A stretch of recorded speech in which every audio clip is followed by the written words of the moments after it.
والدتك على بالك انت جزء منها، كي تتألم انت هي تتألم، كي تبكي انت هي تبكي. ولهذا ننصحكم اللي يروح يزور يماه ولا باباه ما يشكيلهاش، يماه عجوزه ما تقدر ديروا له، قول شوفي وصرالي، هي تبدا تبكي. يقولوا من العقوق، من العقوق تحكي له وهي ما تقدر دير والو فتؤلمها. واش راك وليدي راني ما شاء الله، انت راهي مخروبه عليك، واش راك وليدي اني ما شاء الله.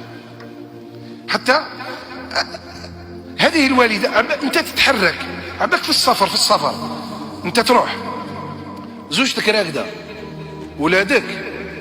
ولادك يغطون في سبات عظيم، وهي لحقت 1:30 هذه عوايده يدخل ما دخلش، يا ربي وجيب الخير.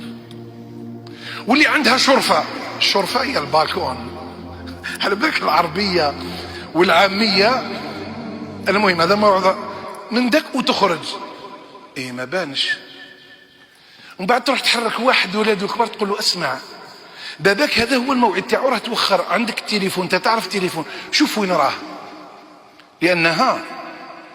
لانها والدتك، جزء انت خرجت منها، من لحمها خرجت، جزء منها.